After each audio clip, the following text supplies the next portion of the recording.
I'm Brett. And I'm Alice. And we are the Prosecutors.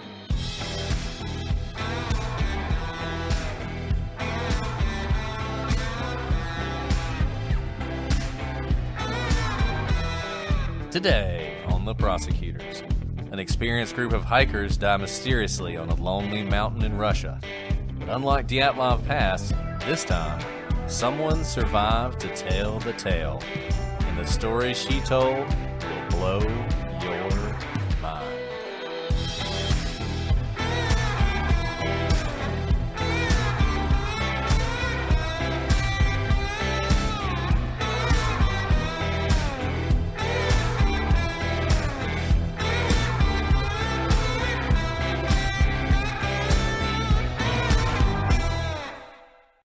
Hello, everybody, and welcome to this episode of The Prosecutors. I'm Barrett, and I'm joined, as always, by my Nazuvibi Vuyimuya co-host, Alice. I think that sounded like something out of Star Wars more than Russian, but that is supposed to be Russian. How many syllables was that? How many syllables? It's so many. 1, 2, 3, 4, 5, 6, 7 syllables. Is there a seven-syllable Russian word. Is there a, what is that, septuple syllabic word in the American language? In the American English. I mean, I meant to say English language. I don't know. Like that term you just used, I can't even pronounce, much less a septuple. Syllabic. Sepsyllabic. Word. I'm going to say Syllabic. Sepsyllabic is a word. I don't know that it is. Sepsyllabic. That is a... Well, there you go. Sepsyllabic. Well, it wouldn't be seven. I created that. No, Septisyllabic, maybe? Mm. Septisyllabic itself is only 5 syllables. So. I know. Well, is it a real Brett, word, though? Can I give a word back to you then? Thanks for that septisyllabic descriptor. You're welcome. That means unforgettable, and I'm sure no one will ever forget when I tried to pronounce that word. So there you go. That was really cool. And no one will ever forget you either, Alice. You have left an indelible mark on the podcasting landscape. I don't even know how to respond to a word like that except thank you. Oh, I do what I can. And it's a good setup for where we're going today in our episode. I know. Because we're going back to Russia today. We're climbing another mountain. It didn't go so well last time, though. And it's not going to go so well this time either. Uh-oh. All I got to say is, if you want to climb a mountain in Russia, you got to be brave. I mean, the Russians are tough people. They're like hardy people, you know, hardy. But even they find these mountains to be life-threatening and challenging. And I know a lot of you guys really enjoyed our discussion of Dyatlov Pass, and we're back with what some people have called the other Dyatlov Pass incident. We got a lot of requests for this case when we did Dyatlov Pass, and so we decided, why not? I love Dyatlov Pass, so this is just an opportunity to do another weird, strange story. And this one, you know, the thing about Dyatlov Pass, for those of you who did not endure our 5-part series on Dyatlov Pass, I'll give you a little, very short, I promise, synopsis of Dyatlov Pass. So essentially, in the 50s, I think it was 1959, these hikers climbed this mountain in the Urals. This name roughly translates as "don't go there," which, you know, might have been a message, a sign, a clue, as they say, that they shouldn't have gone there. But they went there anyway, and they died in these very mysterious circumstances. Their bodies had these strange wounds on them. They exited their tent on the side of the mountain in sub-zero temperatures, and the tent was actually cut from the inside, so it seemed like they were rushing out into the darkness. But when they left, they actually walked down this mountain in a single-file line, even though most of them were not dressed to survive that weather, and the bodies were all found in different places, and some of them had these grisly wounds, and some wounds that really seemed like they were inexplicable. And it's a mystery that survived for decades, and people have written books about it. We did a 5-part series on it. And it's really mysterious. And one of the reasons it's really mysterious is there was no one there to tell the tale. There was no one there to say what happened. I mean, maybe it's pretty straightforward, right? I mean, maybe if we just knew what happened, we would be like, aha, of course, that's it. So simple. So simple. And there are some people who think it does have a fairly simple answer. But Dyatlov Pass is not the only mysterious incident to occur in the vast wilderness of Russia. And as crazy as it is to think, it may not even be the most mysterious. And that brings us to Khamar Daban, which is where we're going to be today. Now, this is a mountain range in southern Siberia in a region called Buryatia, which is on the shores of Lake Baikal. And I just want to take a moment to talk about Lake Baikal because I am really interested in Lake Baikal. It's one of the most fascinating natural wonders in the world. So if you don't care about this, because this has nothing to do with the story, just go ahead and fast forward like 30 seconds. But it is the largest freshwater lake in the world. And in fact, and this is going to blow your mind if you don't know this, it is larger than all the Great Lakes combined, which is insane. I mean, you can see the Great Lakes from space. There's 5 of them. They're huge. If you know anything about American geography, they sort of define the border between the United States and Canada. And yet Lake Baikal is bigger than all of them. And it contains nearly a quarter of all the surface freshwater in the world. It's larger than Belgium. And it is incredibly clear with visibility down to 130 feet. This is not the kind of place you want to throw a gun, except for the fact that it is also the deepest lake in the world with a depth of over a mile, or 1,652 meters for those of you who insist on using the metric system. So by comparison, Lake Superior, which is the deepest of the Great Lakes, is only 1,333 feet deep at its deepest point. So Lake Baikal is essentially 3-4 times as deep as the deepest Great Lake. And it is the oldest lake in the world, having existed for 30 million years. It's the kind of lake that, frankly, we probably could do some sort of Halloween episode on, because I'm sure Lake Baikal there have to be all sorts of legends about it. I mean, you got a mile deep lake. Nessie is certainly swimming around down there. I can't even begin to think what a mile deep looks like without it being into the depths of like lava volcanic action. Yeah. I mean, maybe the ocean, right? But a lake that's a mile deep. I mean, that's crazy. That's insane. But that's Lake Baikal for you. And it is a popular tourist destination, particularly for Russians. I want to go there. I'm going to go there one day. Absolutely. And it is the perfect place to launch a hike into the surrounding mountains of the Khamar Daban, hikes the Russians call Turyata. And in August 1993, 7 hikers set off to do just that. Alice, before we continue, I want to talk about one of the newest sponsors of the podcast, Progressive Insurance. What's one thing you'd purchase with a little extra saving? A weighted blanket? Smart speaker? That new self-care trend you keep hearing about? Well, Progressive wants to make sure you're getting what you want by helping you save money on car insurance. Drivers who save by switching to Progressive save over $700 on average, and customers can qualify for an average of 6 discounts when they sign up. Discounts like having multiple vehicles on your policy.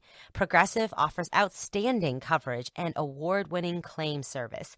Day or night, they have customer support 24/7, 365 days a year. When you need them most, they're at their best. A little off your rate each month goes a long way. Get a quote today at Progressive.com and see why 4 out of 5 new auto customers recommend Progressive. We're excited that the Prosecutors Podcast is brought to you by Progressive. Progressive Casualty Insurance Company and Affiliates national annual average insurance savings by new customers surveyed who saved with Progressive between June 2020 and May 2021. Potential savings will vary. Discounts vary and are not available in all states and situations. So the group was led by Ludmila Korovina, a 41-year-old Russian hiker who had attained the rank of Master of Sports, the rank that Igor Dyatlov, you guys may remember, was trying to attain when he and his group set off on their fateful trip. In other words, Ludmila was very experienced as a hiker, and she was well known as a hiking instructor. She was known to teach her students survival skills in the wilderness, and some had criticized her for her drill sergeant-like approach to her teaching methods. But her students loved her, and they would have followed her anywhere.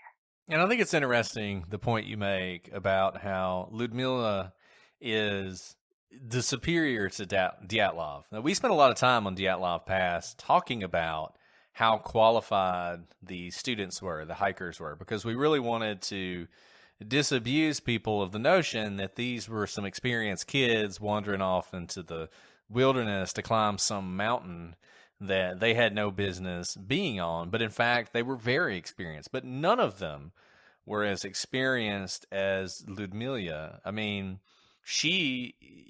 if Dyatlov had done it for 20 more years after that day, then he would have been like her. I mean, that's how experienced she was. I mean, she's the kind of person that knows exactly what she's doing, and in fact, had taken it beyond just hiking. I mean, she's not just hiking mountains anymore. It's a survival experience for her students as well. So this is somebody who not only knows what she's doing, but knows how to survive in very dangerous conditions, and certainly somebody that if you climbed up a mountain with, you would expect you'd be climbing back down the mountain with, and everything would go fine. But as we're going to see, that's not what happened. And I'd like to note here, too, there's a greater range in ages of this group, but note that Ludmila herself is 41, so very experienced, also not as young as the Dyatlov group for the most part, right, who were mostly college age or recently graduated from college age people. She herself is, getting to middle age. Then, don't worry, guys. 41 is super young right now. It's like the new I know 17. you're hurting me, Alice. You're killing me. My point is her hypothalamus is fully formed. Is that the decision-making process? I just said a word that I remember from something. Hippocampus. I think it's your frontal cortex, isn't it? Yeah, frontal cortex. Maybe, I'm saying things that I heard on like the Animaniacs at some point. The hypothalamus is a thing, but I don't remember what it does. I'm pretty sure it's like will your write in and thyroid tell or us. something. It has not, I was just saying words from an Animaniac song. I'm sorry. Okay. Animaniacs. Anyways, let's talk about this group. Now, unlike Dyatlov Pass, we don't have a strong record of the other people in the hiking party. But we do know the most about Alexander, also known as Sasha Krisin, who Ludmila had known for years. She considered him a son. And the others were Tatiana Filipenko, who was 24 years old, Denis Shvakin, who is 19, Victoria, or Vika, Valasova, who is 16, Timur Bapanov, who is 15 years old, and Valentina, who went by Valya Utachenko, who was 17. Brett, that was a lot. And you did a great job. Whew, You did a great job. I was like sweating through all of that. I had been practicing it in my head nailed for a them. long time. You did such a good job. You nailed them. I've been practicing Yeah, since Dyatlov Pass. You've come so far. Okay, sorry. Well, It's okay. But note that this group is much more wide-ranging, and we have some young hikers, 15, 16, and 17 years old.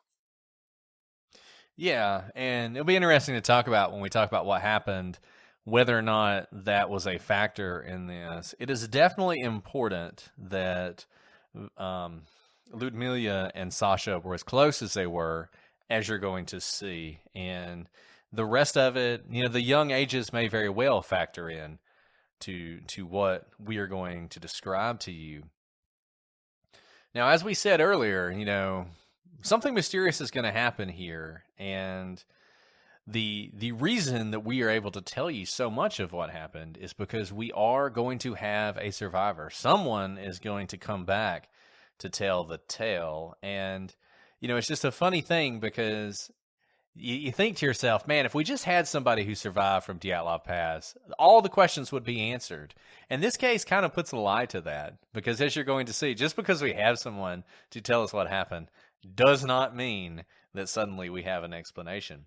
So the group had come to the Irkutsk region, which if you ever played Risk, you know, Irkutsk is a valuable spot that you want to take. It's also one of the coldest places in the world. If you go to Irkutsk in the height of winter, it's like minus 100 degrees or something. It's like awful. Another place I want to go. I'd like to experience that. But in any event, this group, they come to Irkutsk, where Khamar Daban is located, from Kazakhstan. And although the Irkutsk region is often subject to terrible weather, this is August, and the forecast for the hikers was positive. The group was actually larger than the 7 that we've told you about up to this point. Ludmila's daughter, Natalia, was leading a separate hike up the mountain, and the two groups were supposed to meet up at the conclusion of their hike. So you've got this mountain in a very touristy region on the shores of Lake Baikal. You're going to see the map we'll put up on the website where you can view the way this went. In addition to these two groups, there was at least one other group that was hiking this mountain. And that fact just makes it even more mysterious what happened. As you may recall, when we talked about Dyatlov Pass, there were other groups who were out hiking, and some of them saw things in the sky that were strange, fires in the sky that they couldn't really explain, but they were a good distance away from where Dyatlov was. None of them were going through the pass that now bears his name. But in this case, you did have several groups who were hiking up this mountain who would have experienced very similar things to whatever was going on with the group. In any event, when the two groups were supposed to meet up, Ludmila's group did not show. Now, this was concerning, I'm sure, for Natalia to some extent, but these hikes, as we talked about in Dyatlov Pass, are not scientific things. You can give sort of a general idea of when you're going to arrive, but until a couple days have passed, you're not going to have that great a concern. And this was particularly true with Ludmila, who, as we said, would often use these hikes as an opportunity to teach her students things beyond just the hike itself. So for all they knew, for all Natalia knew, they were doing some survival exercises. There could be any number of reasons why the group didn't show when they were supposed to, but those happy thoughts all vanished fairly quickly when that survivor we talked about a few days later, Valentina Valya Utochenko, stumbled out of the forest half mad with hypothermia. Kayakers actually found her on the edge of a river and brought her to their camp. They gave her a coffee cup, not full of coffee, because this is Russia, full of vodka, and a miracle cure, if there ever was one. And Valya, immediately after downing that coffee cup full of vodka, came out of her stupor, and the story that she would tell would become a legend. And before we get to that story, note that we talked about how these are harsh conditions in these mountains. And even though it's August, when Valya is found by those kayakers, she is suffering from hypothermia. So you can imagine how intense these conditions are, that this is August and she is in this state. Now, why is she in this state? According to news reports of the day, Valya and the group were heading up the slope towards the summit of the Khamar Daban, and it was close to noon. Sasha was walking in the front of the group. Then suddenly, without warning or any reason, Sasha collapsed. He was foaming at the mouth and blood was pouring from his ears and eyes. In moments, in front of the entire group, Sasha was dead. Ludmila fell to her knees over the boy that she considered her son, and overcome by grief, she nevertheless gives what is the correct command in this situation. The group is to descend the slope, go to the forest, and get some help. Now, for her part, Ludmila would not leave the boy. She put Denis in charge, and the group began to descend. But they had not gone far when they heard Ludmila also cry out. The group rushed back to her side, and they found her in the same state as Sasha, blood pouring from her eyes and ears and foaming at the mouth. As you can imagine, chaos followed. Yeah. Whew. Now that's pretty So crazy, right? I mean, I'm not a doctor. I don't know things that would kill you so quickly. But usually, when there's foaming at the mouth and blood coming out of your orifices, there's something very immediate, right? This is not some slow moving thing. And obviously, when you see it in two different otherwise healthy people, my immediate thought is something external that they're coming into contact with rather than something internal like a brain aneurysm or underlying heart condition. Yeah, I mean that's sort of your initial thought, right? Because it just doesn't seem possible that I mean this is a group of very, very healthy people. Now they've engaged in a strenuous hike, and as Alice pointed out, it is colder than they thought it was going to be, and those are all issues. But this sudden, violent attack, I mean, this is almost something. It's like hemorrhagic fever that, like Alice said, takes a while to develop that causes these kind of horrific symptoms. But this happened so suddenly, and it happened to two people. It would be one thing if one person experienced this, but it happened to two people, and they happened to be the two people who were closest in proximity to each other. And we talked earlier about the ages of these kids, and maybe it wouldn't matter. I mean, I feel like if I was hiking up a mountain and all of a sudden, one of my good friends and the leader of the hike collapsed with blood pouring out of their eyes and ears, and they're foaming at the mouth, and then they're dead, I would probably freak out too. I don't know that I would maintain my calm, cool exterior. But in any event, these folks absolutely panicked. They 100% panicked, and you can 100% understand why. And it got crazy. It got crazy, and it got crazy very quickly. So, as Alice said, you're imagining this scenario. They're going up the mountain, and then this tragic thing happens. At which point, Ludmilla gives this command, descend the mountain, because that's always what you want to do in a situation where you're in a hike or you're in the wilderness and something goes wrong. You want to go down. And it's always surprising, and there's so many of these mysterious disappearances where people go up. And people have all sorts of theories about that, about why people tend to go up the mountain when they should be going down the mountain. But the right thing to do is to go down. And so she tells them to go down. So she keeps control of her faculties. But she's basically thrown herself on this boy. I mean, she's overcome with grief, and he's laying there dead. I mean, he's dead by this point. The blood still pouring out of his eyes. The group does what they're told. They start to go down, but they hear this cry, this horrific cry. And you can only imagine when they saw Ludmilla collapse as well. And I think it's really to their credit that they did probably what I would not have done. They ran to her aid as well. So you've got two people who've now died, but they're rushing up there to try and get to her, to try and help her. But as they approach, things start happening to them as well. One of the girls, Tatiana, was the first person to reach Ludmilla, and she was also the next to die. She fell to her knees, clawing at her throat as if she could not breathe, as if she wanted to somehow open up her air passages so she could breathe. And apparently this was so overwhelming to her that she wanted anything to give her relief. There was a rock next to her, and she began to bash her head. She began to bash her head against that rock until finally she knocked herself out. She collapsed next to the rock, and then she died there. Victoria and Timur, they began to run, so they want to get away from whatever this is that's just killed now three of their friends. So they ran up to Ludmilla, and the one in front is now bashing her head against a rock. So these two, they want to run, but they had made it merely feet when they also collapsed to the ground, clawing at their throats, ripping at their clothes, and vomiting blood. Now all that's left at this point, they quickly die as well. The only people who are left are Dennis and Valia. Now Dennis is supposed to be in charge, as you may recall, but I guess at this point that just doesn't matter.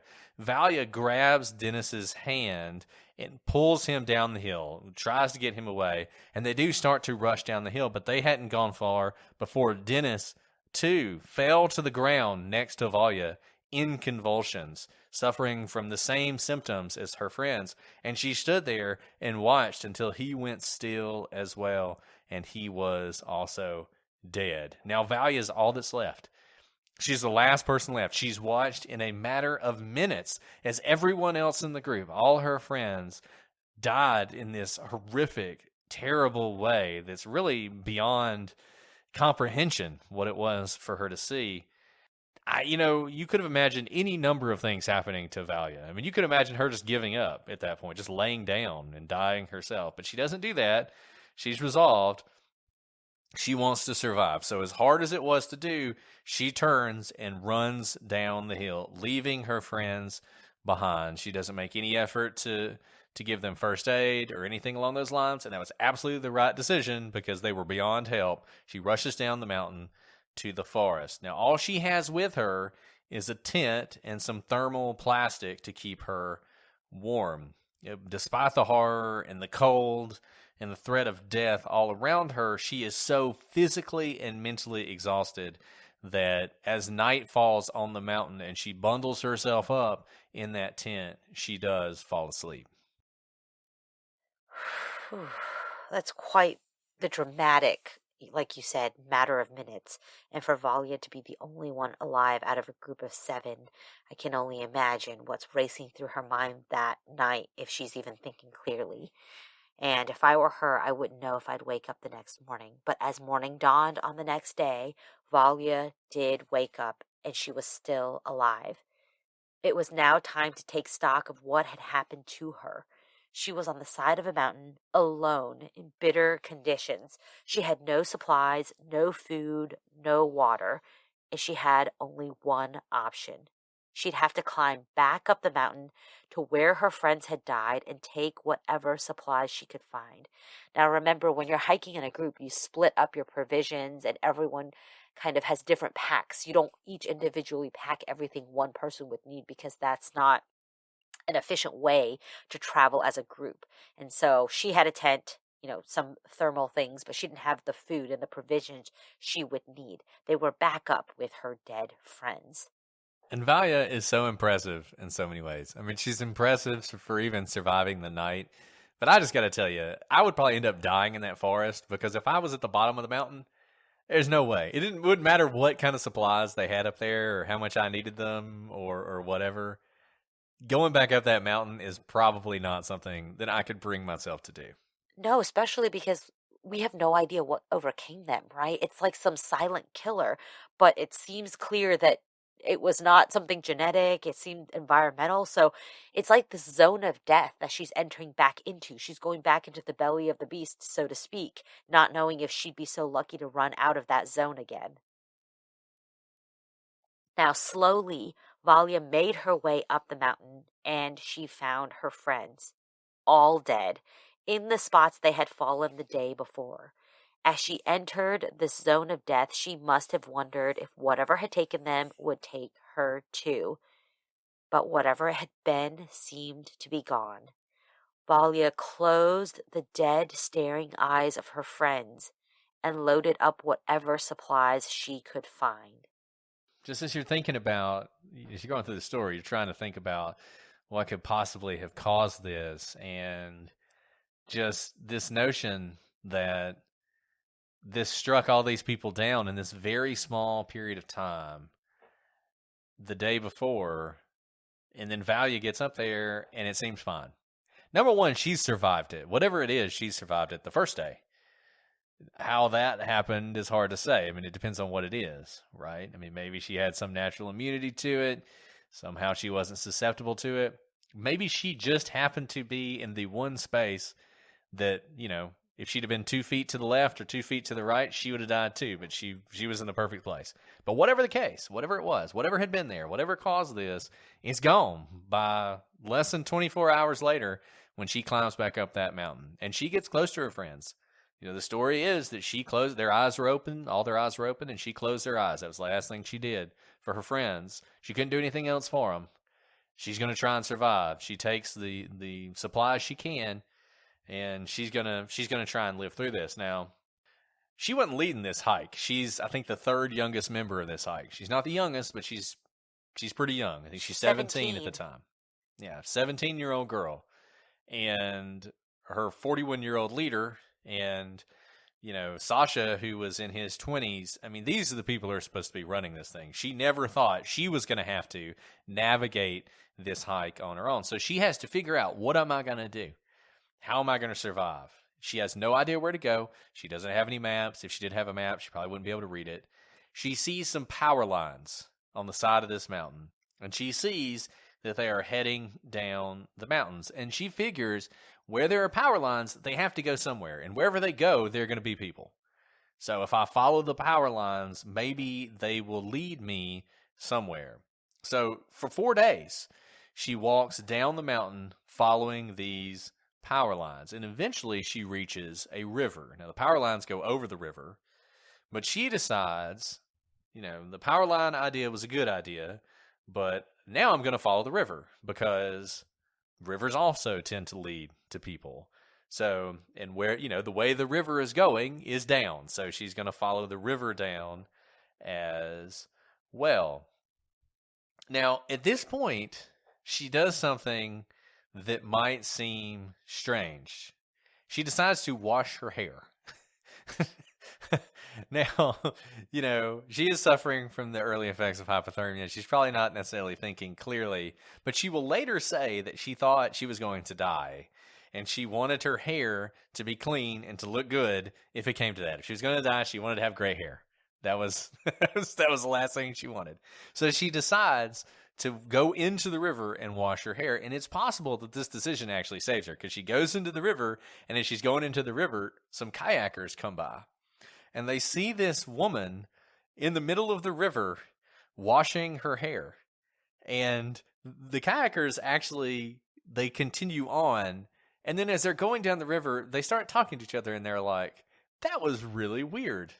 Why do you think she's in the river washing her hair? Because she didn't say anything to him. I mean, even though these people could save her, she's just washing her hair, right? I mean, because clearly she's in shock. She's endured a lot.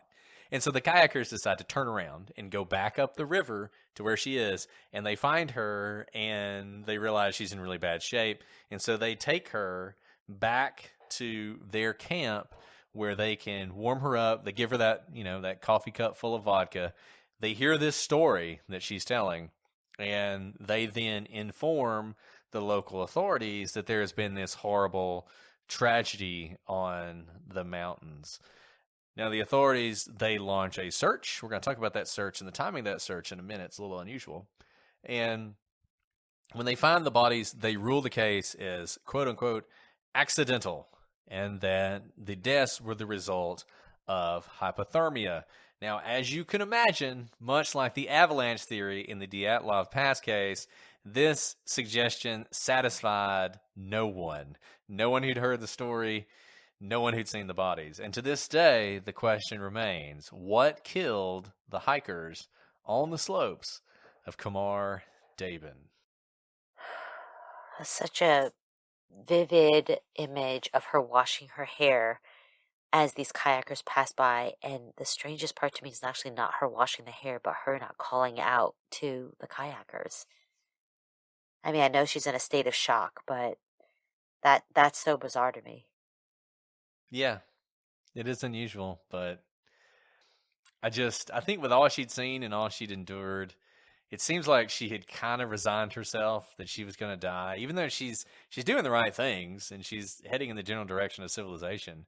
But, it is weird that she didn't, but that's what they say, that was one of the strangest things is she's washing her hair and she didn't say anything to him. She didn't call out to him. She didn't say hello to him, nothing.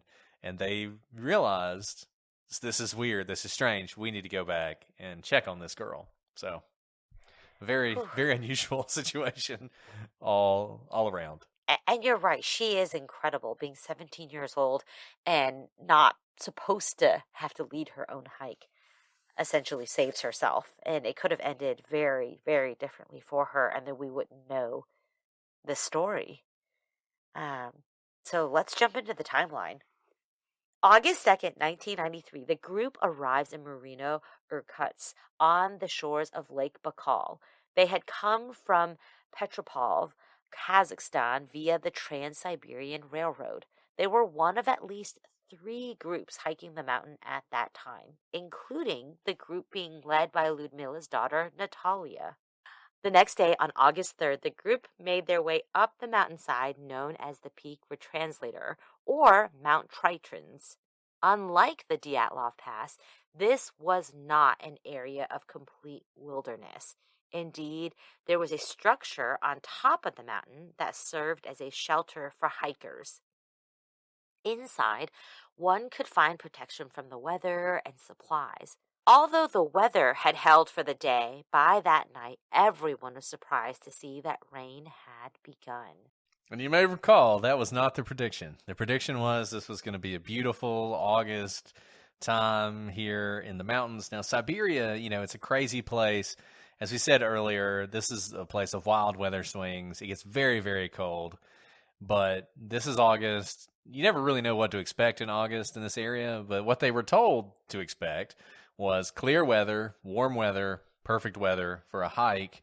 But then all of a sudden, this night, it just starts pouring rain. And by the next day, the 4th of August, the rosy prediction of warm, dry weather completely gone. The situation had entirely deteriorated. An unending torrential downpour began, and the temperature continued to plunge. Now that they were thoroughly soaked, it began to snow. And if any of you have ever been in a situation, I would rather be in like 0 degrees Fahrenheit, or minus something Celsius in a cold weather with snow. That is much better than like 31 degrees Fahrenheit, or like minus 1 degrees Celsius, where it's not quite cold enough for it to be snow. So instead, it's this really, really icy cold rain that soaks you to the bone, and then you freeze. I mean, that's the absolute worst, and that's what they're experiencing here. We've had all this rain, everything's soaked, and now it's so cold, it's snowing. So you can just imagine how cold they are now getting. And to make matters worse, they have these packs, and they have all these supplies, and they have all these extra clothes in them. Well, now they are much heavier than they had been before, because they are also soaked with water. So they are heavier because of that, and they're having to carry extra weight up the mountain, which is slowing them down as well. And to make matters worse, they'd actually spent the previous day sort of taking their time going up the trail, collecting golden root, which is a plant that grows on the side of the mountain and is prized to this day in Russia for its supposed medicinal properties. So they're already behind schedule. They're trying to climb this mountain. It's pouring down rain. Their clothes are soaked. Now it's so cold, it's snowing. And as the rain is pouring and they are freezing to death, they emerge from the forest into this rugged, barren final ascent up the mountain. So they've been in the forest, and that's bad enough, but now there's no cover. The area has no plants. There's nothing to hide behind or hide under. They've sort of reached that point on the mountain. And those of you who've ever been on one of these more extreme hikes know this. There's just a point where the plants end, and all you have is mountain now. All you have is rocks, barren rock. And that's what they're on. So now, not only is it pouring down rain, but they're on this like windswept, rocky, just wide open place on the side of this mountain. You can only imagine what's going through their mind. You can only imagine sort of the effect this is having on them. The going is incredibly slow, and at some point, the group makes a decision.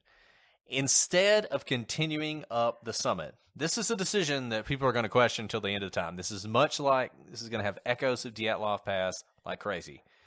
Instead of continuing up the summit, which is only a few hundred meters away, so like maybe half a mile at most, and they know that on the summit, like Alice said, there is a shelter up there. There's firewood that's going to be dry. They can build a fire. There's going to be supplies. There's going to be food. They decide to make camp on the mountainside. So they're going to camp on the side of the mountain instead of continuing up the mountain and trying to reach this shelter. Now it's cold, it's raining, it's sleeting, eventually it's snowing.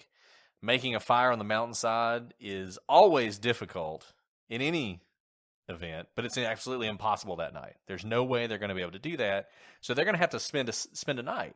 They're going to have to spend a night on the side of this mountain they're going to be, it's going to be cold, they're going to be wet, they're going to be chilled to the bone because of this, and there's going to be no relief. And you got this wind that we talked about. It's whipping across this mountain, and with such force that it occasionally actually lifts the tent into the air and rips it from its moorings. So the tent's like coming up. Now they're inside the tent, so it's not like the tent's going to blow away. But part of the tent is, being lifted up in the air. They're having to go outside at least twice that night. They're having to go outside in the middle of the night, in the rain, in the wind, in the snow, and resecure this tent to the ground. And every time it gets lifted up, just more water is pouring in on top of them. I mean, it sounds like just the most absolutely miserable, horrible way to spend a night that you could imagine. And I will talk more about this, but I do wonder if the decision that was made to camp instead of forge forward was, like you said, there were some young hikers in this group. You don't leave anyone behind. So you are your weakest link. You are your slowest hiker. And so if there's any one of the 7 said, I can't go on, I would think that the decision by Ludmilla is we all stop. Because unless they can carry the person, but you can't really carry someone up a summit. And look, if you've ever been in a situation where you've pushed yourself to your physical limit, you've done, whether it's a hike or, sport of some sort, whatever it is, if you've ever done anything where you've really pushed yourself to your limit, there comes a point where whether it's true or not, your brain is telling you, I cannot do anything else. I cannot take one more step. I cannot do anything. I just need to sit down. I cannot move, right? I mean, that happens to everybody, and really the greatest and the best athletes can push through that to some point, but everybody hits the wall at some point. Like at some point, there is literally a point where you cannot go forward. And in addition to what is already a taxing experience that they're doing, I mean, this is not an easy hike. I mean, this is a difficult hike that they've planned. And now on top of that, you've got all of this horrible condition, which is going to make it so much harder and so much more painful to do anything. And you can imagine, like Alice said, these young people, and maybe even some of the older people, are like, we just can't go further. We know that shelter's up there. And man, we wish we could just go to that shelter, but we can't do it. We physically cannot go one more step. And as Alice said, you can't just leave somebody behind. I mean, she's not going to just say to the 15-year-old or whatever in the group, well, sorry, if you're still alive tomorrow, we'll pick you up on the way back down, right? She's not going to do that. So whatever the reason, they stop. Now, on August 5th, the group woke up the next morning and snow had blanketed the area. The group was able to get a fire going finally and eat breakfast.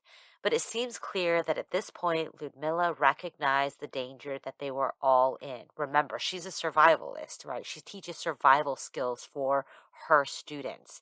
Now, after days of freezing rain and exhaustion, the group was particularly susceptible to cold temperatures.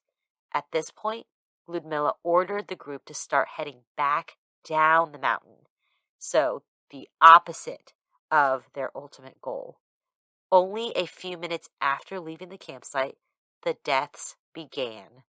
So you got this situation where they did manage to get a fire going, so that's good. And they were eating breakfast, but they're not going to make it to the summit at all.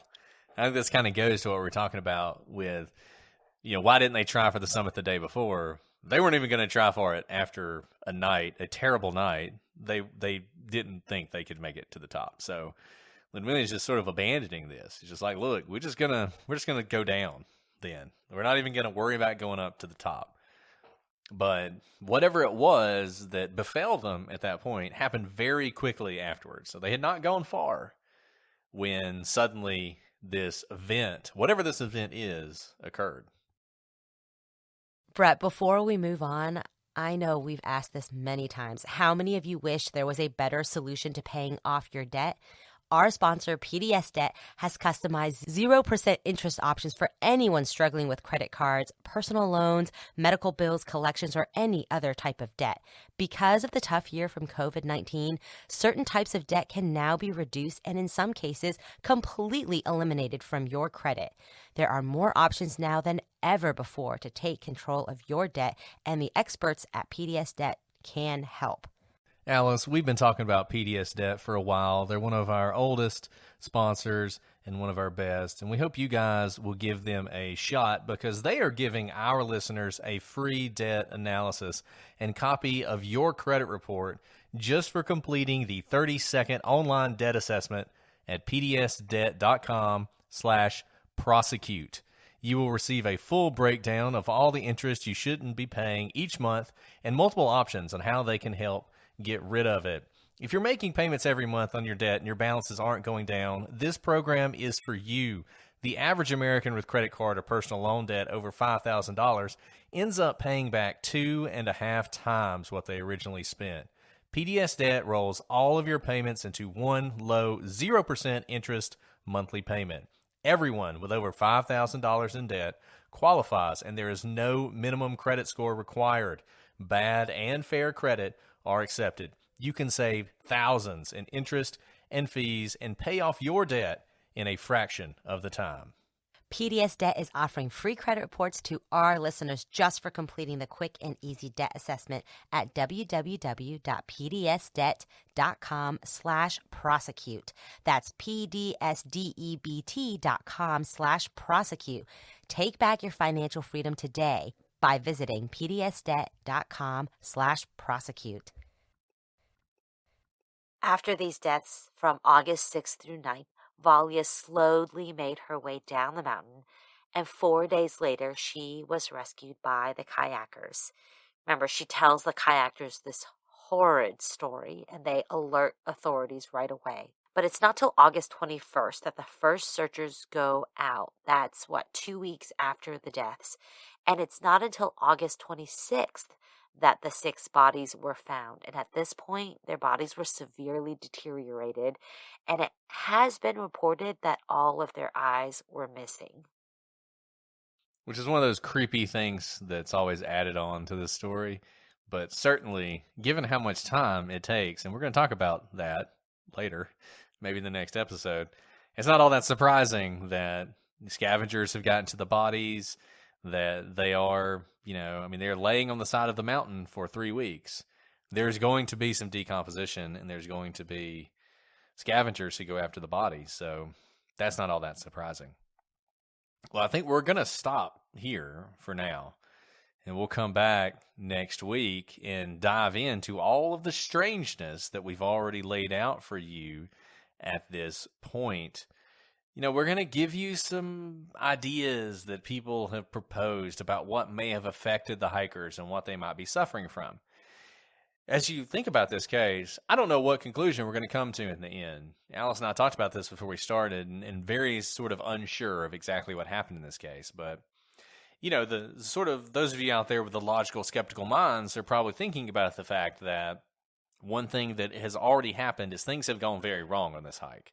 So before anybody dies, things are going really bad.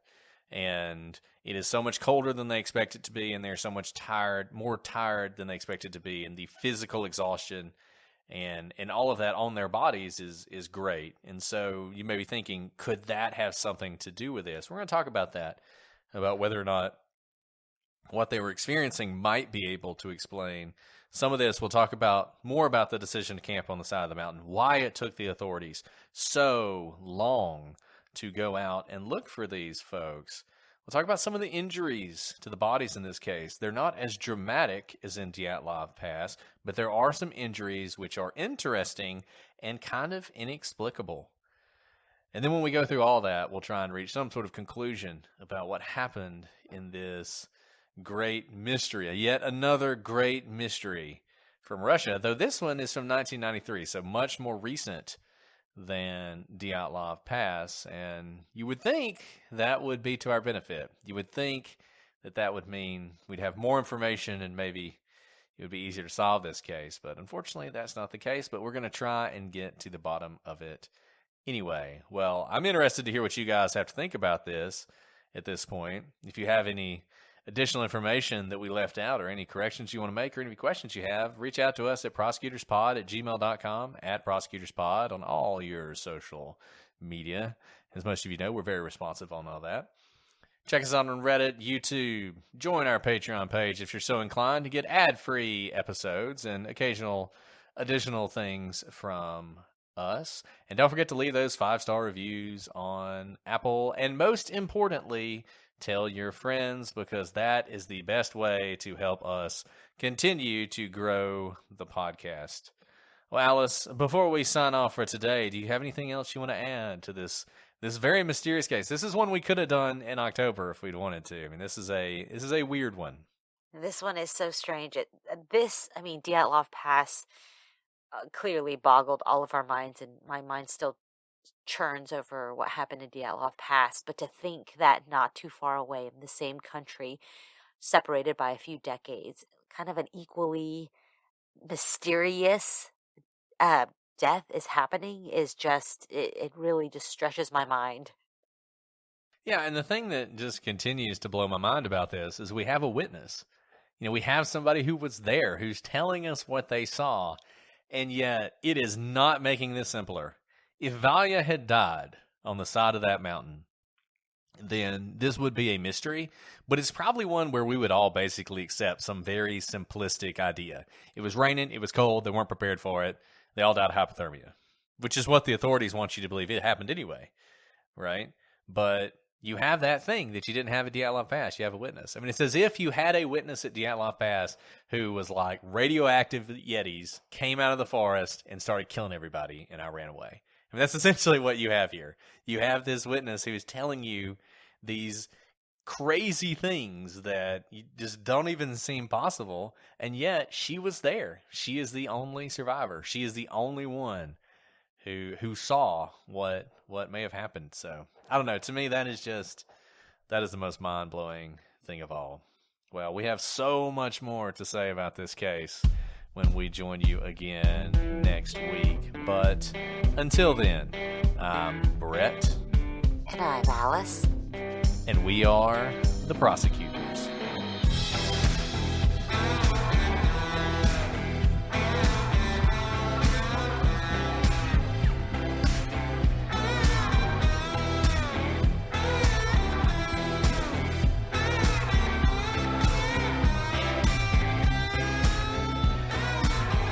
August 2nd, 1993. The group arrives in Marino, how did you say it? Irkutsk. Irkutsk. I was doing so well. August 2nd, 1993, the group arrives in Marino, Irkutsk, on the shores of Lake Baikal. Baikal. Now I've forgotten everything you said. Do you want me to read this part? No, I can do this. I was so excited. I practiced, and now I forgot everything. Okay. Here we go. I can do this. 25th time is the charm. Okay.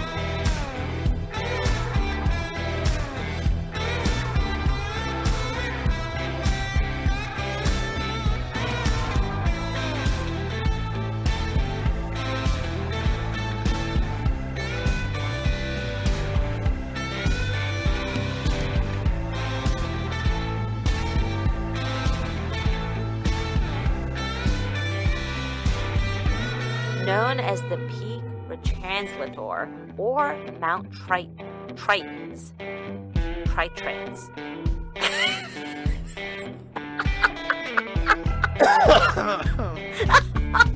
I don't know. This is so bad. Okay, I'm just going to do the whole sentence over again. Okay, the next day. Whatever you say works.